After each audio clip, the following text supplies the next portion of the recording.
বাংলাদেশে আর বাংলাদেশের বাইরে পৃথিবীর বিভিন্ন প্রান্তে যেখান থেকে চ্যানেল আই দেখছেন, আপনাদের সকলকে সাদর আমন্ত্রণ তৃতীয় মাত্রা দেখবার জন্য। আর সাম্প্রতিক নানা বিষয় নিয়ে আলোচনা করবার জন্য আমার আজকের অতিথি বায়ে বসা আছেন সাবেক সচিব, সাবেক রাষ্ট্রদূত ওয়ালিউর রহমান। আমার ডানে রয়েছেন ইংরেজি দৈনিক নিউজ টুডের সম্পাদক রিয়াজউদ্দিন আহমেদ। স্বাগত আপনার দুজনকে স্টুডিওতে। যে প্রসঙ্গটি নিয়ে আলোচনা শুরু করতে চাই, অ্যাম্বাসাডর ওয়ালিউর রহমান, আপনি শুরুতে যদি বলেন যে অবরোধ চলছে এবং আজ থেকেই 72 ঘন্টার হরতাল। ইতিমধ্যে আমরা লক্ষ্য করলাম যে হরতালের ঘোষণা দেওয়ার পরেই র্যাব রুহুল কবির রিজভীকে গ্রেপ্তার করলেন এবং বিএনপি চেয়ারপারসনের কার্যালয়ের টেলিফোন লাইন, ইন্টারনেট লাইন, বিদ্যুৎ সংযোগ সব বিচ্ছিন্ন করে দেওয়া হলো। তো আপনি কিভাবে দেখছেন এই পরিস্থিতি এবং অবরোধ হরতালে কি হচ্ছে সেটি আমাদের কম বেশি সবারই জানা এবং সবাই মোটামুটি ভুক্তভোগী। এটার কি উত্তর আছে নাকি, এটা আপনি প্রশ্ন করেছেন। জাস্ট আপনার রিঅ্যাকশনটা। এখন আমাদের এখানে আসার আগে রিয়াজ সাহেব বলছিলেন একটা খুব মূল্যবান কথা বললেন। আমি যদি সেটা সূত্র থেকে বলি যে যুদ্ধক্ষেত্রে সবকিছুই করা যায়, যদি না আপনি ওই যে বললেন ক্যামোফ্লাজে আপনি ধরা পড়ে যান। তো এখানে যুদ্ধক্ষেত্র যে it's a kind of it's a battle going on between the two powers, two forces. যে ফোর্সেস মানে আমার চোখে, আমার চিন্তায়, আমার ভাবনায় এবং আমার জ্ঞানে যতটুকু বলে যে one may disagree with me, কিন্তু সেটা হচ্ছে যে দুটি শক্তির ভিতরে এখন আপনার একটা কাইন্ড অফ লড়াই হচ্ছে। একটি শক্তি, আমি যদি খুব ন্যারোলি বলি, সেটা শোনাবে যে প্রো মুক্তিযোদ্ধা আর প্রো লিবারেশন শক্তি একটা আছে। এবং এখানে আমি আই মাস্ট কারেক্ট মাইসেলফ, তার মানে নয় যে বিএনপিতে মুক্তিযোদ্ধা নাই, অবশ্যই আছে,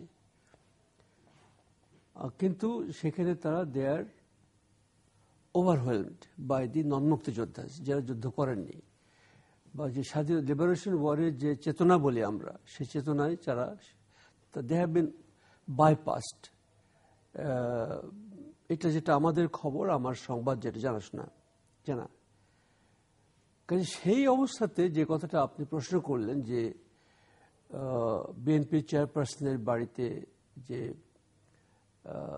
বিদ্যুৎ কেটে দেওয়া হয়েছে, বিএনপি অফিসে, বিএনপি অফিসে, কার্যালয়ের অফিসে, তারপরে ওনার টেলিফোন ইত্যাদি যোগাযোগ সব বন্ধ করে দেওয়া হয়েছে।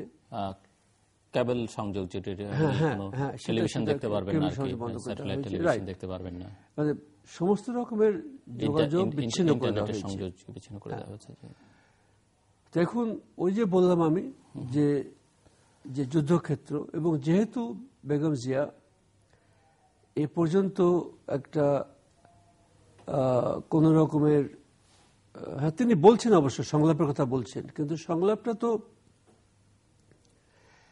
আমার চোখে দেখি যে সংলাপের কথা যখনই বলবেন আপনি, তখন তো অনেক কথা এসে যায় যে সংলাপ করতে হলে, এখন যদি সংলাপ করতে হয় তাহলে শুরুর থেকে সংলাপ করতে হবে।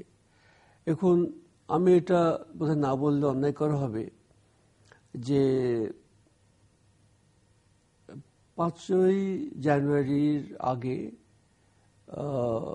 প্রধানমন্ত্রী 2014 সালে ফোন করেছিলেন। তিনি 37 মিনিট কথা হয়েছিল। 37 মিনিটে খুব দুঃখজনকভাবে বলছি আমি যে সেখানে কোনো ফলাফল হলো না। এবং কি কথা হয়েছিল আপনারা জানেন, সারা পৃথিবী জানে।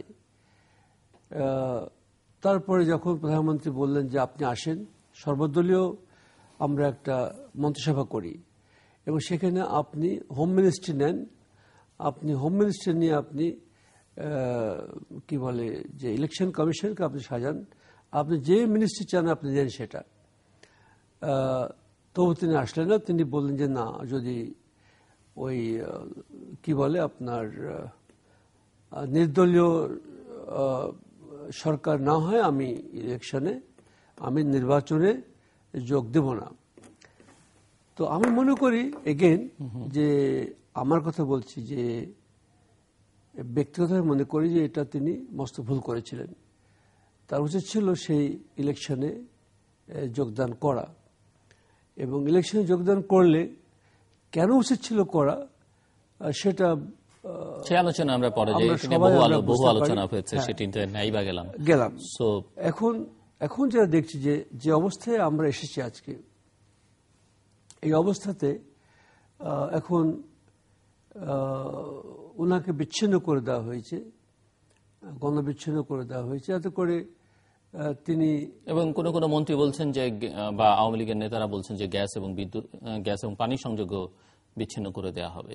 যাই হোক, তো এবং কেউ কেউ বলছেন যে ওনার কার্যালয়ের আশপাশে মানুষ ঘেরাও করবে এবং তাতে করে ওনার বাড়ি ওই অফিসে খাবার দাবার যাওয়া যেন বন্ধ হয়ে যায়, সেটিও বন্ধ করে দেওয়া হবে। এখন আমি এটা শুনিনি, আপনাকে শুনছি, এখন শুনছি, আমি জানি না। তো না, পত্রপত্রিকায় ছাপা হয়েছে বা টেলিভিশনের খবরগুলো দেখা গেছে। আচ্ছা, এখন প্রশ্ন হচ্ছে যে এটা কেন হচ্ছে? এটা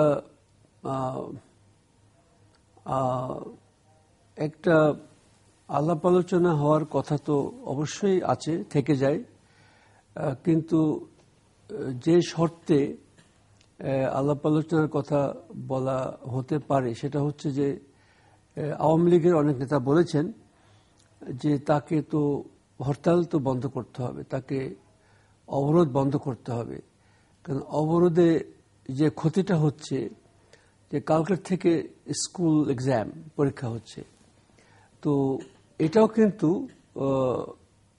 বিএনপি এটা আমি কাজেই তারা চালিয়ে যাচ্ছেন হরতাল অবরোধ। মিস্টার আমাদের কাছে যাওয়ার আগে ছোট্ট আপনি যদি 1 মিনিটে দুটো প্রশ্নের উত্তর আমাকে দেন। একটি হচ্ছে যে অবরোধে ক্ষতি হচ্ছে, হরতালে ক্ষতি হচ্ছে, আমরা প্রায়শই শুনি যে কিছুই হচ্ছে না। অনেকে সিনিয়র নেতাদের মুখে শুনেছি যারা মন্ত্রিসভায় আছেন যে দেশে সবকিছু স্বাভাবিকভাবে চলছে, যদিও গতকাল প্রধানমন্ত্রী বলেছেন ধরে ধরে কৃষি খাতে কি ক্ষতি হচ্ছে, বিভিন্ন খাতে কি ক্ষতি হচ্ছে। আসলে কোনটা আমরা ধরে নেব, ক্ষতি হচ্ছে না ক্ষতি হচ্ছে না? এটি একটি। দ্বিতীয়ত, যদি কোনো মন্ত্রী বলে থাকে তিনি না জেনে বলেছেন এবং তিনি জানেন না, অবশ্যই ক্ষতি হচ্ছে, ব্যবসায় ক্ষতি হচ্ছে, আমাদের গার্মেন্ট এক্সপোর্টের ক্ষতি হচ্ছে, আমাদের কৃষিক্ষেত্রের ক্ষতি হচ্ছে। আরেকটি হচ্ছে যে আপনি যেটি বলছেন যে অবরোধ হরতাল বন্ধ করে বিএনপি বা 20 দলীয় জোট তো 1 বছর তাদের ভাষায় যে 1 বছর তো তারা কোনো কর্মসূচি দেয়নি এই জাতীয়, তো তাতে করে তো তারা তো বারবারই 1 বছর ধরেই সংলাপের কথা বলছে, তাতে তো সরকার রেসপন্স করেনি। সরকার রেসপন্ড করেছে যে কিভাবে, যে আপনি নির্বাচন করেননি, লোক তারা ইলেকশন হয়েছে, ইলেকশনে জিতেছেন তারা যেভাবে হোক, এবং বিএনপি এবং জামাত শিবির চেষ্টা করেছে ইলেকশনটাকে বন্ধ করার জন্য, অবরোধ কি বলে বন্ধ করার জন্য, হবে না, কিন্তু ইলেকশন তারা বন্ধ করতে পারেননি। তো কাজেই সেখানে কিন্তু একটা মাত্রা আছে, সেটা হচ্ছে যে তারা চেষ্টা করেছেন, সর্বতভাবে চেষ্টা করেছেন ইলেকশনটা বন্ধ করতে হবে। বহু লোক মারা গিয়েছে, বহু পুলিশ মারা গিয়েছে, সেগুলো তো আপনি যদি বলছেন যে এখন যদি হরতাল বা অবরোধ বন্ধ করে দেয় বিএনপি বা 20 দলীয় জোট, তাতে যে সরকার সংলাপে আলোচনায় বসবে তার নিশ্চয়তা কোথায়? নিশ্চয়তা তো এইভাবে তো দেওয়া যায় না, আমি জানি না, তবে আমার ধারণা যে একটা উপায় বের করা যাবে।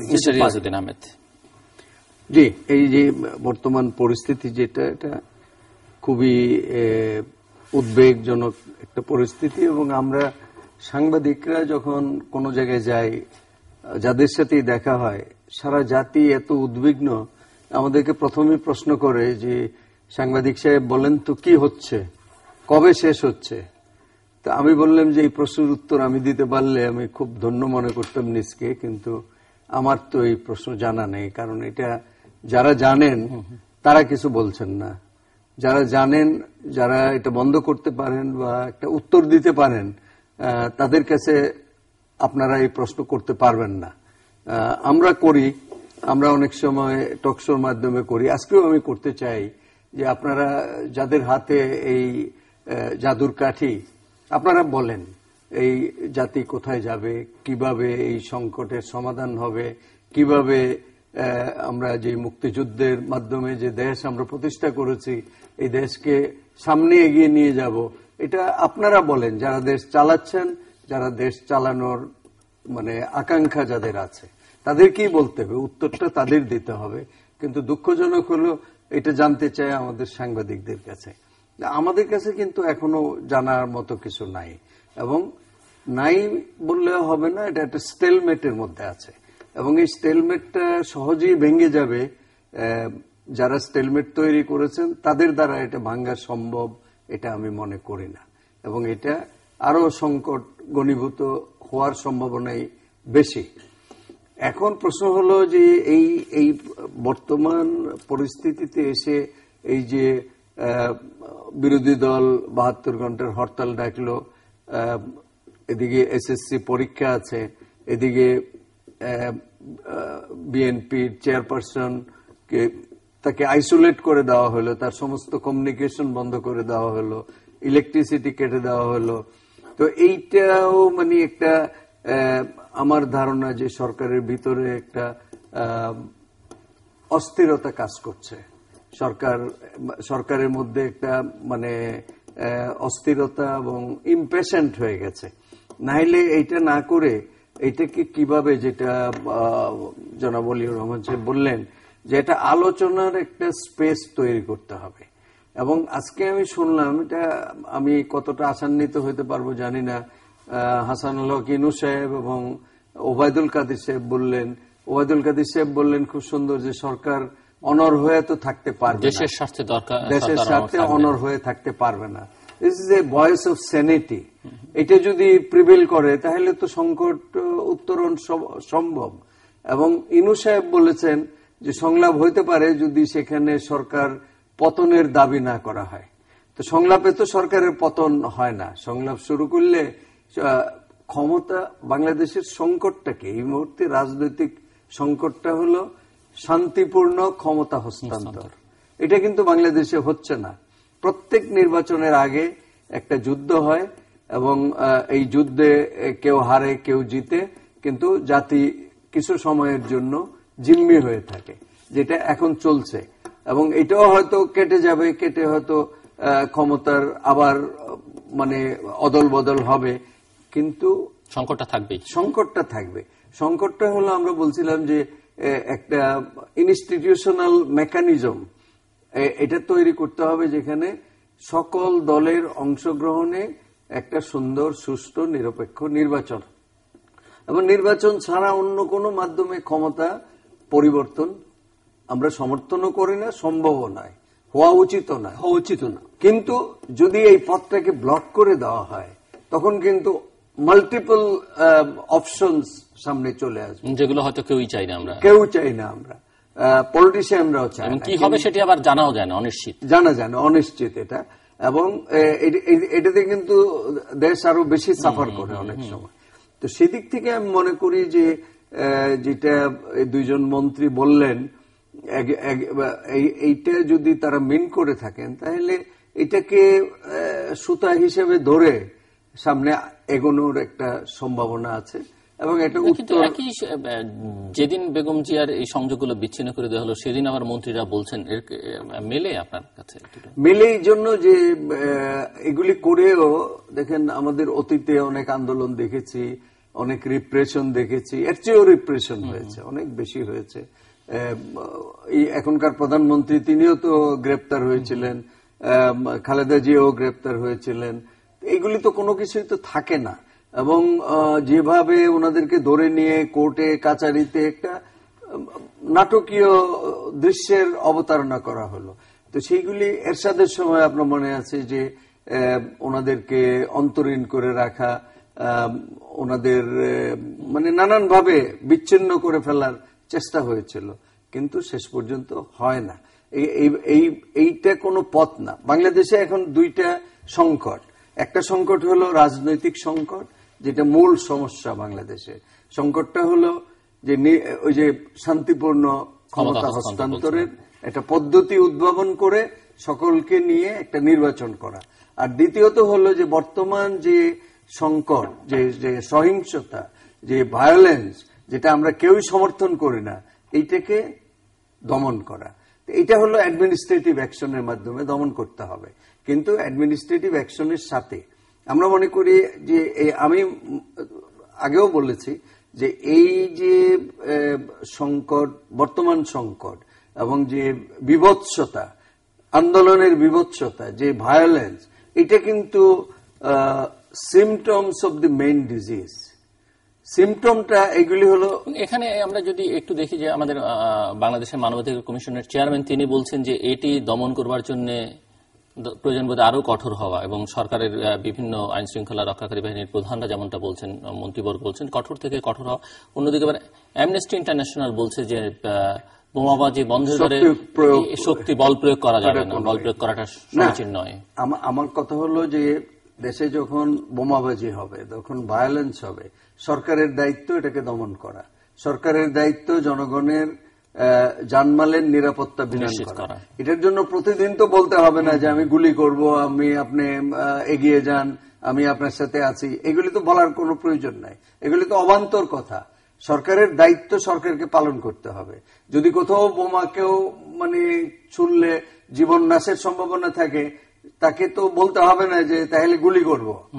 এটা তো আপনি কি অ্যাকশন নেবেন, এটা বন্ধ করতে হবে। বন্ধ করার জন্য এইটা হলো, আমি বলছি যে এটা হলো অ্যাডমিনিস্ট্রেটিভ পার্ট অফ ইট। কিন্তু এই সংকটের মূল ডিজিজ হলো পলিটিক্যাল, রাজনৈতিক সংকট। সেই সংকট দূর করার জন্য আলোচনার তো কোনো বিকল্প নেই। আলোচনা করে, আমি শুনলাম ইনু সাহেব বলেছেন যে আলোচনার এজেন্ডা কি হবে। এখনো যদি আলোচনার এজেন্ডা উনি বুঝতে না পারেন, তাহলে তো আমরা সেদিন সম্পাদকদের ওনারা ডেকেছিলেন, আমরাও তো সেখানে বলেছি যে আপনারা আলোচনা করেন, আপনারা রাজনৈতিক সংকটের সমাধান করেন। রাজনৈতিক সংকটের সমাধান হয়ে গেলে, পিসফুল ট্রান্সফার অফ পাওয়ারের মেকানিজম ওয়ার্কআউট হয়ে গেলে এই সন্ত্রাস সংকট এটা থাকবে না। কিন্তু এটাকে যদি আপনি অ্যালাউ করেন, এটা যদি লিঙ্গার করে, তাহলে এটা তো আস্তে আস্তে এর ভিতরে অন্য এলিমেন্টস ঢুকে পড়বে, এবং টেরোরিজমের একটা আগলি ফেস এখানে দেখা যেতে পারে।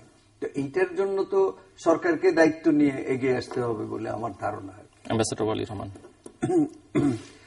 দেখুন, এখানে যে জিনিসটা আমার মনে হয় যে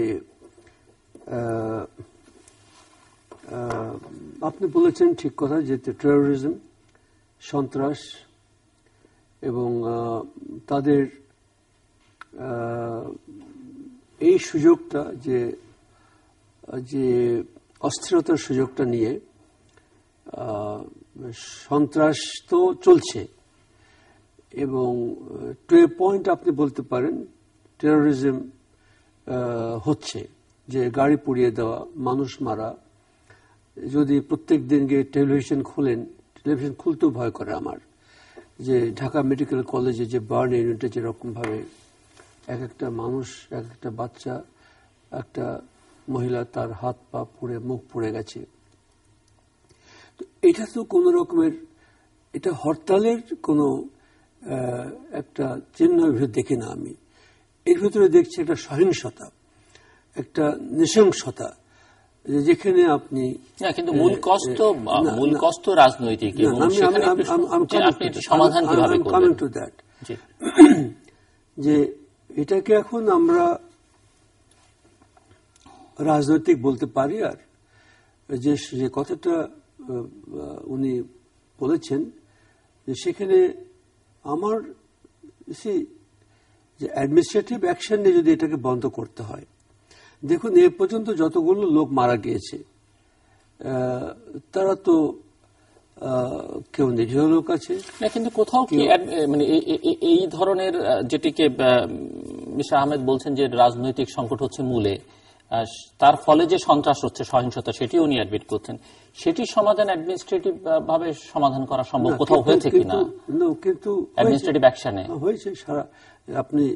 আপনি সারা পৃথিবীর ইতিহাস ঘেটে দেখেন, যেখানে এরকম একটা ব্যবস্থা হয়েছে, যে সেখানে আপনার অ্যাডমিনিস্ট্রেটিভ অ্যাকশনে সেখানে ব্যবস্থা করা হয়েছে, ব্যবস্থা করা হয়েছে, কিন্তু মূল সমস্যার সমাধান তাতে হয়েছে কিনা, মূল সমস্যার সমাধানটা বা এটি বন্ধ করা গেছে কিনা। লোক প্রশ্নটা হচ্ছে যে আপনি যদি এটাকে বলেন এই নাশকতা সহিংসতা বন্ধ করা গেছে আমি যদি বলি যে যখনই অ্যাডমিনিস্ট্রেটিভ অ্যাকশন নেওয়া হবে বা চেষ্টা করা হচ্ছে, এখন প্রধানমন্ত্রী বলে দিয়েছেন যে আপনারা যে কোনো ভাবে এটা বন্ধ করেন, দায়িত্ব আমি নেব। এর অর্থটা কি? অর্থটা হচ্ছে যে আপনারা সব রকমের অ্যাকশন আপনারা নিতে পারেন, এবং that may involve some deaths, that may involve some deaths, I will say, human costs. তখন যেটা সমস্যা হবে যে এখন কোন দলে কিন্তু বলছে না যে মারা গেছে সে আমার লোক। খেয়াল করেছেন আপনি, এবং এটাও খেয়াল করেছেন যে কিন্তু বাংলাদেশের প্রতিহিংসা রাজনীতির যে নগ্ন চেহারা আমরা দেখতে পাচ্ছি, তাতে হয়তো প্রধানমন্ত্রী বলেছেন তিনি ততক্ষণ পর্যন্ত দায়িত্ব নিতে পারবেন যতদিন পর্যন্ত তিনি প্রধানমন্ত্রী আছেন। এটা হয়তো 3 বছর, 4 বছর, 5 বছর, 10 বছর। তারপর না, সেটা তো ইলেকশনের কথা বলছেন তারা। না, আমি বলছি যে ইলেকশন হবে, উনি কতক্ষণ পর্যন্ত দায়িত্ব নিতে পারবেন? এই যে উনি বললেন, সেটি তো উনি যতক্ষণ পর্যন্ত প্রধানমন্ত্রী আছেন ততক্ষণ পর্যন্ত, এরপরে তো উনি আর দায়িত্ব নিতে পারবেন না। কিন্তু যাদেরকে উনি এই অর্ডারটা দিলেন বা এইভাবে বললেন, তারা যে ভবিষ্যতে কোনো প্রতিহিংসার শিকার হবে না তার কি কোনো?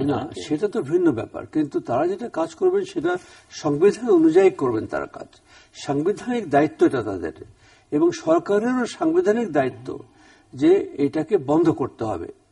এবং যেহেতু কোন রকমের সমঝোতা হচ্ছে না, যেহেতু তিনি মানে বিরোধী দল তারা আজকে হরতালের পরে তারা 3 দিনের হরতাল দিয়েছেন। আই বেগ পার্ডন, অবরোধের পরে 3 দিনের হরতাল দিয়ে অবরোধ চলছে 3 দিন হরতাল দিয়েছেন।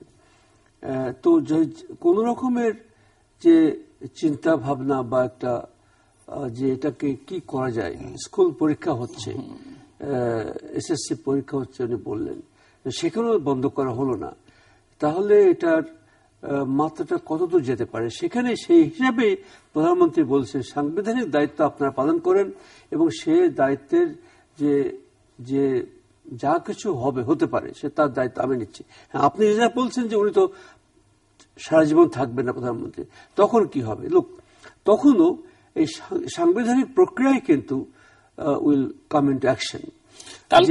কালকে আমি পত্রিকায় দেখলাম যে একজন মন্ত্রী বলেছেন, আপনার কাছে উত্তরটা চাইব, প্রবাসী কল্যাণ মন্ত্রী ফরিদপুরে বলেছেন যে নেক্সট ইলেকশনে 200 জন বিনা প্রতিদ্বন্দ্বিতায় নির্বাচিত হবে। না, দেখুন, অনেক মন্ত্রী অনেক কথা বলে থাকেন, এরকম অনেকেই বলছেন এরকম কথা।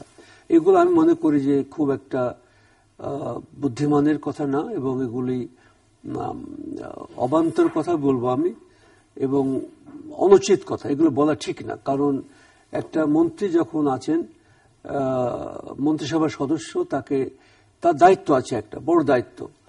তিনি দেশ চালাচ্ছেন, দেশ চালানোর একটা দায়িত্ব তাকে দেওয়া হয়েছে।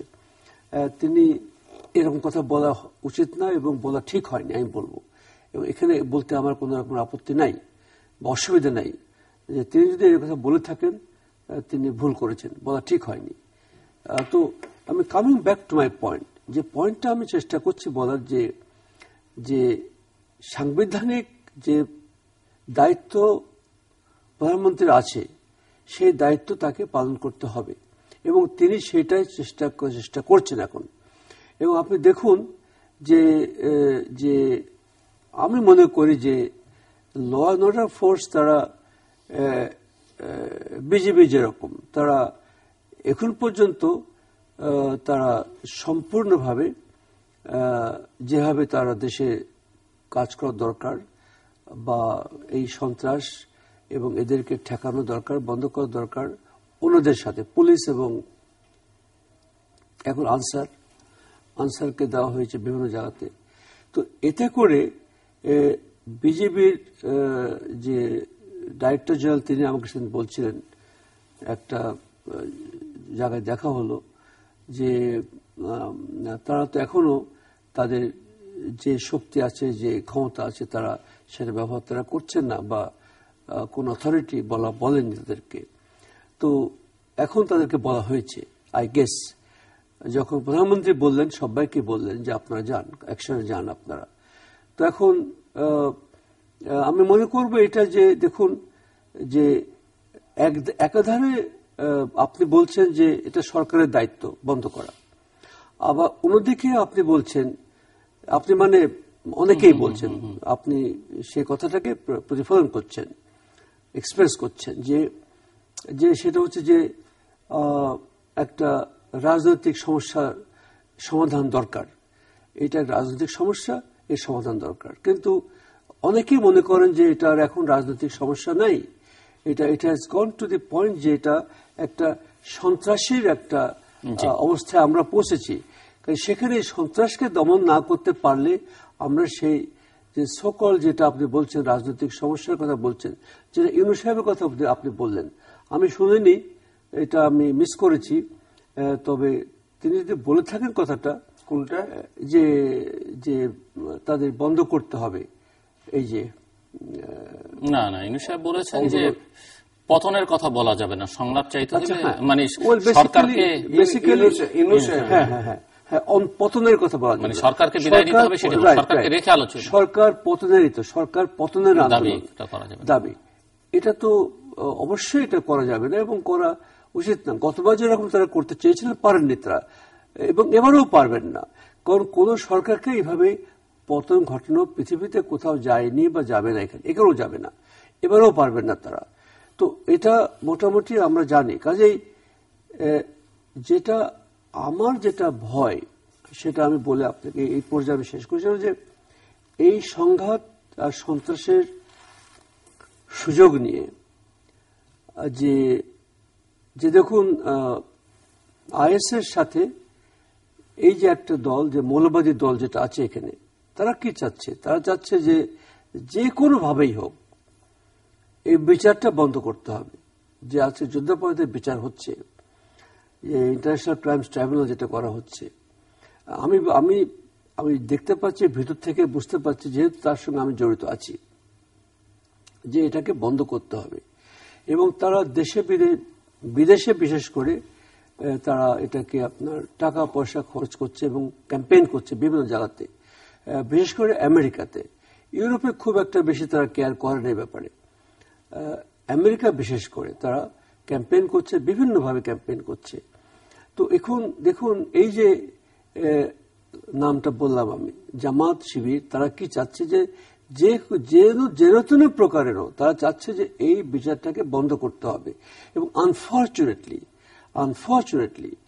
যে সেখানে বিএনপি মতো একটা দল তার সাথে আছেন, এবং এই কথাটা আমি বলিনি, যে এই কথাটা কিন্তু বারবার সরকার বলেছে আমার জানা মতে, যে আপনারা জামাতকে বাদ দেন, জামাতকে সাথে নিয়ে আপনারা সংগ্রাম না করে বা আন্দোলন না করে জামাতকে বাদ দেন, আপনি আন্দোলন করেন, রাজনৈতিক আন্দোলন করেন, যেরকম আগে হয়েছে এবং এখনো হতে পারে সেটা, তখন আমরা কথা বলতে পারবো।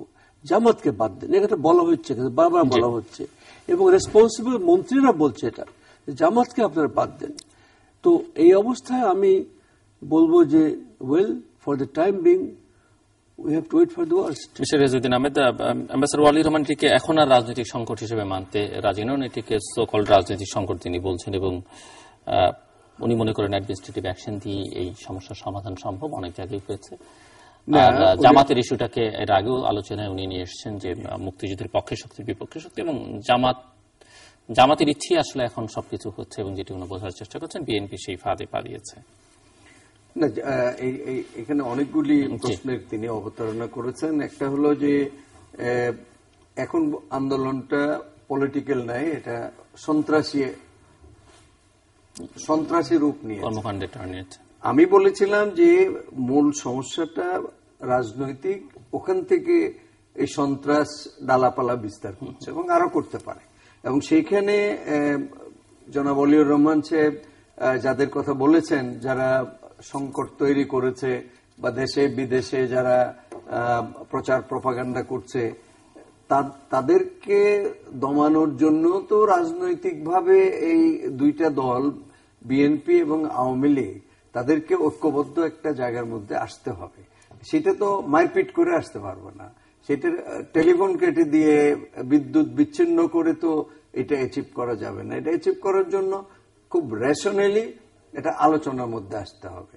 এবং যেটা ওবায়দুল কাদির বলেছে, যেটাকে আমি বললাম যে ভয়েস অফ সেনেটই আমার কাছে মনে হয়েছে, কদ্দূর সামনে এগোবে আমি জানি না, যে সরকার তো অনর অবস্থার মধ্যে দেশের স্বার্থে যখন, আর সরকার যদি এখন ওই এই আন্দোলন কিন্তু অনেক ডালাপালা বিস্তার করবে, বিস্তার করে এখন ওই যদি পাতা কাটে, মানে একটা কাণ্ড কাটলো, এই কাটলো, মূল কিন্তু রয়ে গেল।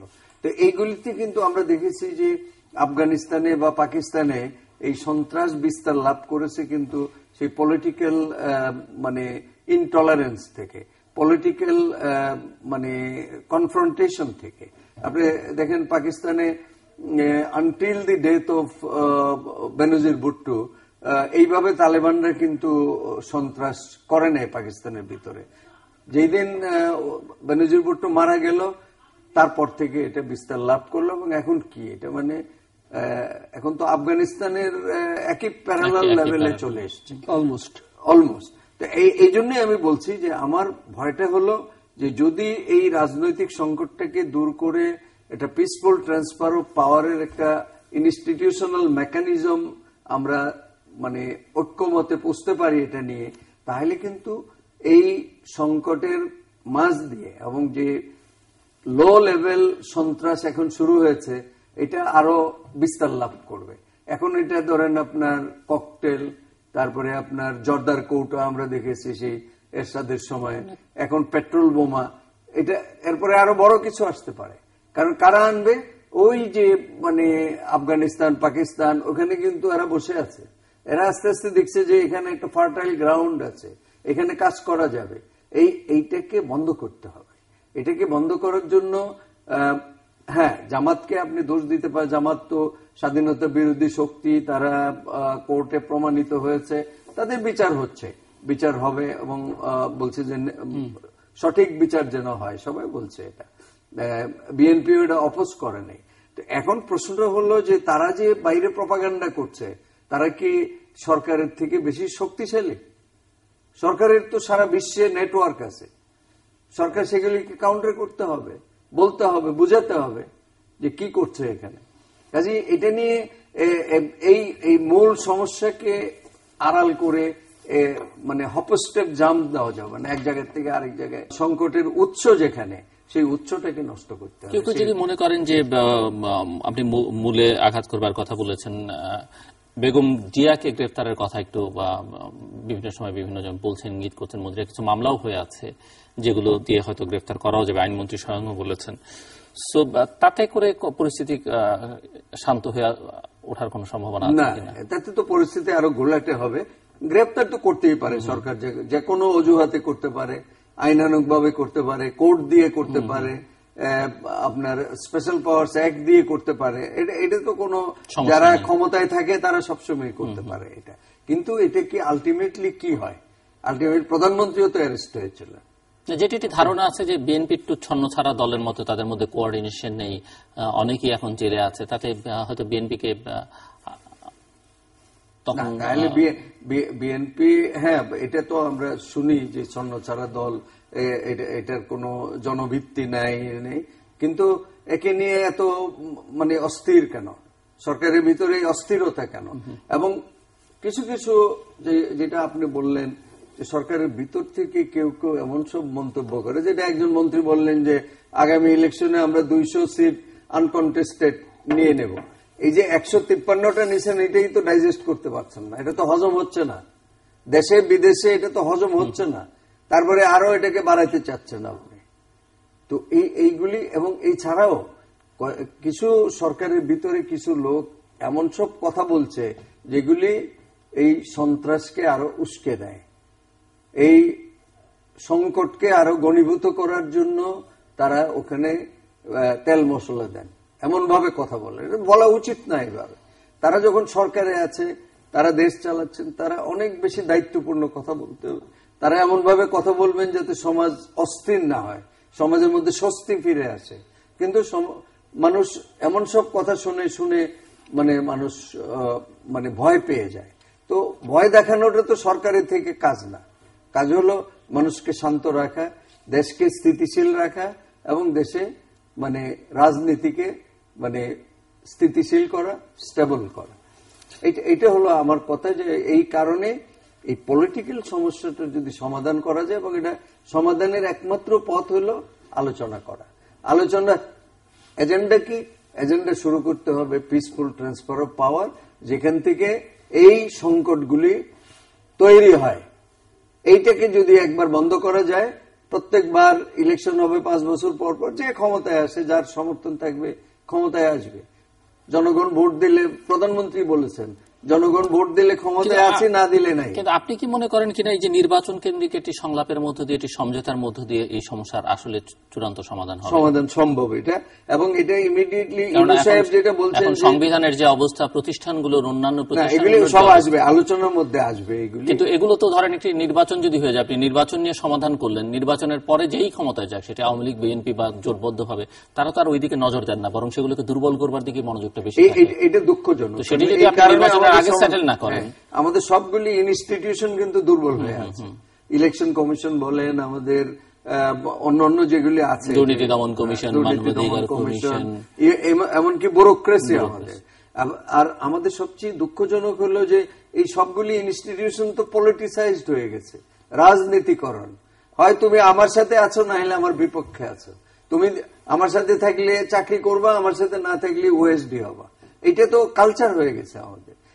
এই কালচার থেকেও তো বেরোতে হবে, তার জন্য তো আলোচনা দরকার।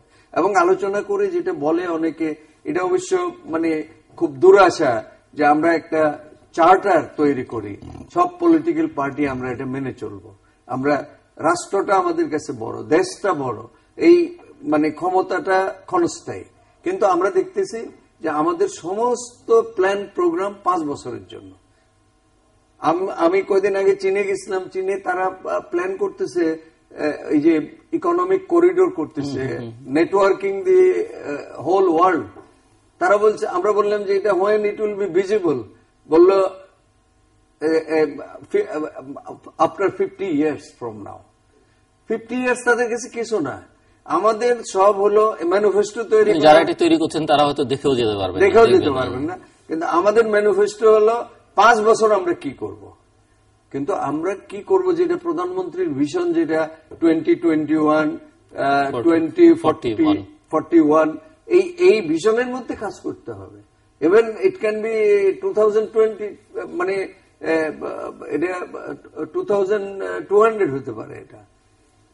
তো এটা এই পার্সপেক্টিভ নিয়ে যদি কাজ করা হয়, কারণ দেশের মধ্যে এত সমস্যা, এই সমস্যাগুলি যেটা আপনি বলছেন, আমাদের কনস্টিটিউশনাল মানে যে কনস্টিটিউশনের মধ্যেই তো এখন অনেক রকমের জটিলতা, ইনস্টিটিউশনগুলিকে যদি আপনি শক্তিশালী করতে পারেন, তাইলেই কিন্তু অনেক সমস্যার সমাধান হয়ে যাবে। আপনি যদি ডিপলিটিসাইজেশন করতে পারেন, আপনি ডিপলিটিসাইজ দি ব্যুরোক্রেসি, জুডিশিয়ারি, তারপরে আপনার এই যে প্রফেশনাল বডি, আমরা সাংবাদিকরা সহ সবাই তো আমরা বিভাজনের মধ্যে আছি, পলিটিসাইজড হয়ে আছে, কেউ মানে নিরপেক্ষ। আপনি তো একসময় সাংবাদিকদের নেতৃত্ব দিয়েছেন সারা বাংলাদেশের। আজকে যদি সাংবাদিকরা বা মিডিয়া একসাথে কথা বলতে পারতো, একসুরে কথা বলতে পারতো, পরিস্থিতি অনেক সহজে তো অন্যরকম হতো। কারণ 90-র যে এরশাদের মানে এরশাদ বিরোধী আন্দোলন, যেটা আমরা এন্টি অটোক্রেসি মুভমেন্ট বলি, সেই মুভমেন্টে তো আমরা সাংবাদিকরা মেজর রোল প্লে করেছি। আমি তখন বিএফএস এর প্রেসিডেন্ট, এবং প্রেস ক্লাবে মানে যখন 27শে নভেম্বর 2090-তে এরশাদ সাহেব কারফিউ দিয়ে দিলেন, তখন কিন্তু রাজনীতিবিদদের ঢাকা শহরে কোনো জায়গায় দাঁড়ানোর জায়গা ছিল না। তারা এসে প্রেস ক্লাবে আন্দোলনের সূতিকার বানালো ওটাকে।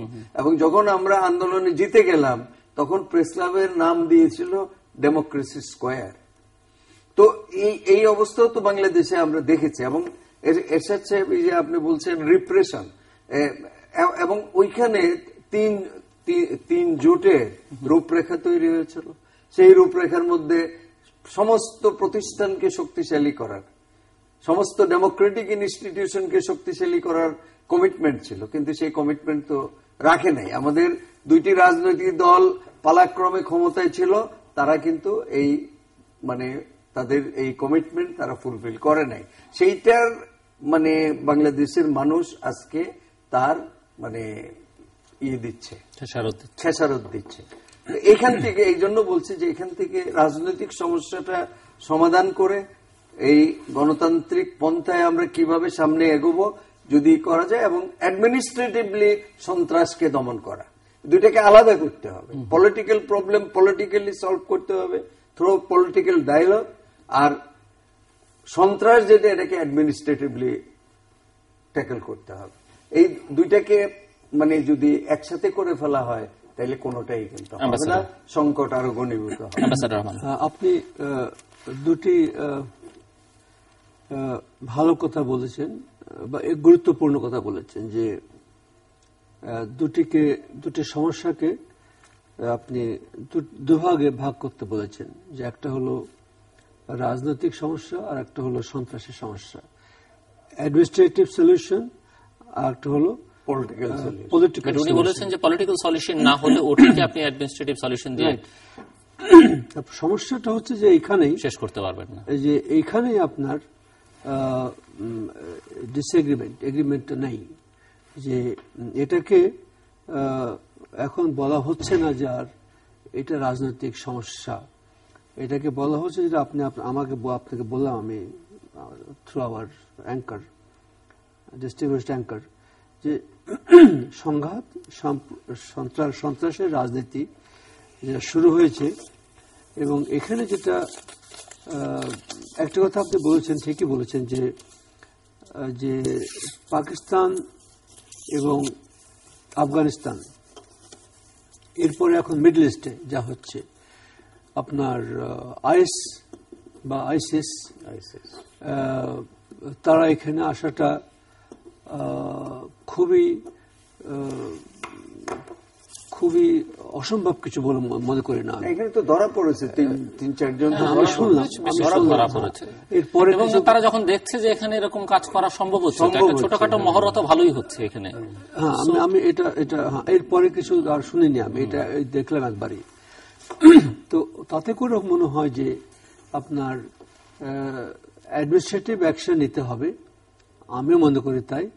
এখন দেখুন, একটি কথা আপনি বারবার বলছেন, সেখানে এটা আমি যদি বলি কেমন লাগে, যে যে প্রধানমন্ত্রী তো ডেকেছিলেন, তো না সেটা তো পাস্ট ইজ পাস্ট, আজকের কনটেক্সট না, পাস্টে ডাকছিলেন হয় নাই, আবার ডাকতে অসুবিধা। সমস্যা হচ্ছে তো এটাই যে আমরা পাস্ট যদি বলি সবসময়, তাহলে প্রেজেন্টকে প্রেজেন্ট কখন বলবো আমরা?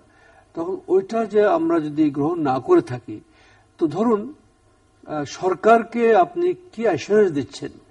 ধরুন আজকে সরকার বলল যে আপনারা আসেন সংলাপে বসি, আমরা যে বিএনপি যে সংলাপে বসবে তার অ্যাসুরেন্সটা কি আছে? এবং এখানে ওই প্রশ্নটা কিন্তু আপনার আসবে যে সংলাপে বসবে, এবং তারা সংলাপে বসে তারা বলবে যে আপনি সরকার ভেঙে দেন। বললে কি ভেঙে দিবে? আপনার তো নিশ্চয়ই মনে আছে RTC, round table conference of 1969, Ayub Khan যেটা ডেকেছিল, মনে আছে না? সেটা কিন্তু ওখানে দ্যাট মিটিং ফ্রুটলেসলি, বঙ্গবন্ধুও গিয়েছিলেন কিন্তু সেই মিটিংয়ের মধ্যে, কিন্তু বয়কট করে নাই, আলোচনা হয়েছে, and that gave the foundation for liberation of Bangladesh. I tell you, ওখান থেকে মানে একটা জায়গা থেকে শুরু করলে আপনি ফেল করলেও কিন্তু এটার একটা ফল পাওয়া যায়। ওই যে আরটিসি আপনার মানে বুঝতে পেরেছেন যে এটা যদি ফেল করে, সেখান থেকে আবার কোথায় ফেল করলো, কেন ফেল করলো, মানুষ বুঝতে পারবে, সিভিল সোসাইটি বুঝতে পারবে। আপনি যেমন ওই যে আগের কথাটা বলেন যে প্রধানমন্ত্রী ফোন করেছিল, উনি গেলেন না, সেটার জন্য তো মানে ওনার কোনো লাভ হয়েছে আমি মনে করি না। তো ভবিষ্যতে হয়তো ওটার থেকে শিক্ষা নিয়ে আর ডায়লগে যাবে কিনা, ডায়লগের জন্য তো উনি অফার করেছেন একটা যে 7 দফা দিয়েছে, এর মধ্যে আছে যে আমরা ডায়লগ করতে চাই, 31 ডিসেম্বর যেটি উনি, এবং সেখানে কিন্তু বলেন নাই যে আমরা ডায়লগ করতে চাই সরকার পতনের জন্য, মানে ওই মেকানিজমগুলি ওয়ার্কআউট করার জন্য আলোচনা। সর্বশেষ যেটি উনি 5 জানুয়ারি গুলশান কার্যালয়ে সাংবাদিকদের বলছেন, যেখান থেকে অবরোধের কথাটা আসলো, সেখানেও কিন্তু তত্ত্বাবধায়ক শব্দটি ব্যবহার নেই, উনি বলছেন গ্রহণযোগ্য এবং অংশগ্রহণমূলক নির্বাচন। আমি যদি মনে করতে পারি। এখানেই তো প্রশ্ন যে যখন প্রধানমন্ত্রী ডাক দিলেন, আমি কিন্তু ওখানে ফিরে যাচ্ছি বারবার, যে আপনি আসুন, আপনি নির্বাচন করুন। এবং না, আপনি তো বলছেন সেটি ঠিক আছে যে প্রধানমন্ত্রী ডেকেছেন, উনি জানলে আমরা ধরে নিলাম যে উনি ভালো কাজ করেন, কিন্তু আপনি চান সেটা আপনি নেন। তো দেখুন, সমস্যা তো শুরু হলো তখন থেকে। উনি গেলেন না কেন? জাননি, খারাপ কাজ করেছেন যদি এইভাবে আমরা দেখি। 1 বছর আগে কিন্তু, হ্যাঁ, তারপরে তো সমাধানের দিকে যেতে হবে। জি জি জিল্লুর, আপনাকে আমি এই প্রশ্নই করছি, আপনাকে করছি ব্যাপারে। সেটা হলো যে কি গ্যারান্টি আছে যে আজকে ধরেন সরকার বলল যে ঠিক আছে, আমি আপনার সঙ্গে সংলাপ করব, আপনারা আসুন, তখন কি সে বন্ধ হয়ে যাবে? সেটা তো ওনারা ভালো বলতে পারেন। হরতাল বন্ধ হবে, হতেও পারে, আমার ধারণা হবে এরকম অবরোধ বন্ধ হবে। আমার ধারণা যদি 5ই জানুয়ারিতে এই পাবলিক যে একটা মিটিং করার জন্য না, ওই যে আমি পারমিশন চেয়েছিল, আমার ধারণা সে ওইখান থেকে যদি শুরু করতেন যে Democratic space for the opposition, নিয়মতান্ত্রিক রাজনীতির একটা স্পেস যদি তৈরি করতেন, তাহলে এটা সন্ত্রাসের দিকে যেত না। কারণ যদি একটা মিটিং হতো, কি হতো, 1 লাখ লোক হতো। ঢাকাতে তো আমরা 1 লাখ, 2 লাখ, 5 লাখ লোকের মিটিং দেখেছি এবং শান্তিপূর্ণই হয়েছে। তো সেইখানে আমার মনে আজকে আইজি সাহেব বলেছেন, গুড থিং, গুড জেস্টার, যে এখন বিএনপি যদি মিটিং করার পারমিশন চায়, আমরা পারমিশন দেব। তাইলে এই কথাটা আপনি 5 তারিখে কেন বললেন? আচ্ছা, আমি বলি, উত্তর দেব, বলেন। It's a very important point you raised. যে উনি অনেক ভালো কথা বলেছেন, এটা গণতান্ত্রিক অধিকার, আইন কানুনের মধ্যে থেকে কথা বলেছেন, ফান্ডামেন্টাল রাইটস। হ্যাঁ, 36 আছে, কিন্তু 37 আছে, কিন্তু উনি আর এত ডিটেইলে 37 উনি ওনাকে কোট করছেন। 37 আছে যে আপনি সরকার যখন দেখবেন যে এখানে আইন শৃঙ্খলা বিঘ্নিত হতে পারে, তখন কিন্তু আপনি এরকম কোন রকমের মিটিং বা সমাবেশ আপনি দিতে পারেন না, যেখানে সরকার যেমন মনে করতে পারে, না মনে না, পিপলসের একটা পারসেপশন আছে যে কোনটা কেন করছে সরকার, পারসেপশন আছে, কিন্তু এই মানুষই যদি কিছু ঘটনা ঘটে সেখানে মানুষই কিন্তু এই পিপলই কিন্তু সরকারকে দোষারোপ করবে। আপনি তো বন্ধ করতে পারেন না, বন্ধ করতে পারে। এটা তো 40-45 মানুষ মারা গেলে কত মানুষ, আপনি 37টা পড়বেন, আপনি যে সরকারের সেই ক্ষমতা আছে। আমি সরকারের ক্ষমতা নেই তো আমি বলছি না, মিস্টার রিয়াজউদ্দিন আহমেদ তো বললেন সরকারের অসীম ক্ষমতা, এবং সরকার চাইলেও না, সরকারের ক্ষমতা না, এটা সাংবিধানিক ক্ষমতা আছে। সেটাই তো বলছি যে আমি বলছি সাংবিধানিক ক্ষমতা আছে। এবং দেখেন, এর আগে রিয়াজ সাহেব, এর আগে একটা কথা বলিনি আমি, এর আগে কিন্তু উনি 9টা সমাবেশ মিটিং করেছেন সারা দেশে, 9টা। গাজীপুরে একটি জটিলতা হয়েছে বড় ধরনের, বিভিন্নভাবে সেই মিটিংগুলো সুস্থভাবে হয় সাহায্য করেছে। সেটা উচিত, সেটা সরকারের দায়িত্ব, সেটা উচিত শুধু না, দায়িত্ব, তারা করেছেন সেটা। তখন তো কোনো সমস্যা হয়নি, তখন তো এই সন্ত্রাসও হয় নাই, নিয়মতান্ত্রিকতা। আপনি যখন নিয়মতান্ত্রিক রাজনীতি বলছি যে এই যে কথাটা বলেন যে 5 তারিখে মিটিং এর কথা কেন দেওয়া হলো না, আমি তার উত্তর দেওয়ার চেষ্টা করছি। না, নিয়মতান্ত্রিক রাজনীতি যদি থাকে তাহলে সেখানে কিন্তু সন্ত্রাসের কোনো স্পেস নাই, এটা মনে রাখতে হবে। এখন যদি আপনি মিটিং করতে না দেন, মিছিল করতে না দেন, কোন জায়গায় দাঁড়াইতে না দেন, অফিস খুলতে না দেন, অফিসে বালির ট্রাক ঢুকিয়ে দেন, তাহলে তো এগুলির আউটবার্স্ট হবে ভিন্নভাবে। না, দেখুন, এটা হলো, এবং এটার জন্য দায়িত্ব তো সরকারকে নিতে হবে। দেখুন, প্রশ্ন হলো এখানে তো আমার প্রশ্ন যে আমি যে যখন বলা হচ্ছে সরকার পতনের আন্দোলন, এটা তো সরকার পতনের আন্দোলন যখন বলা হচ্ছে, এটা তো একটা পলিটিক্যাল রেটরিক, সবসময় বলে, আওয়ামী লীগও বলেছে, বিএনপিও বলেছে, পলিটিক্যাল। এখন আমি যদি সরকারে থাকি, আমি যদি সরকার হই, আমি তো পলিটিক্যালি নেব না এটা, আমি নেব যে একটা ভয়ঙ্কর ব্যাপার, আমাকে পতন করার জন্য তারা বিভিন্ন রকম। হোসেন মোহাম্মদ এরশাদের বিরুদ্ধে সবাই মিলে, দেখুন যে প্রফেশনাল বডিগুলো সবাই মিলে 9 বছর আন্দোলন করেছে। নির্বাচন যখন হলো, যে নির্বাচনে প্রতিদিনই বিদায় করে দেওয়া হয়েছে, যে নির্বাচনে বিএনপি অংশগ্রহণ করলো না এবং তারা বললেন যে আমরা এই নির্বাচনটা বন্ধ করব, হতে দেব না আমরা। কিন্তু নির্বাচন হলো তো। তারা বহু ক্ষতি করেছেন দেশের, মানে হাজার হাজার কোটি টাকা ক্ষতি হয়েছে, কিন্তু কিন্তু কোন নির্বাচনই সেই 86 নির্বাচন, 88 নির্বাচন, 96 করবেন না, কোন নির্বাচনে কিন্তু বন্ধ করা যায়নি। না না, নির্বাচন কিন্তু সবগুলোই হয়েছে, ঠিকই আছে, কিন্তু এই নির্বাচন হয়েছে এবং আমি যতটা জানি যে আপনার যে 40-42 ভাগ বা 38 ভাগ ভোট কাস্ট হয়েছে এবং নির্বাচন হয়েছে।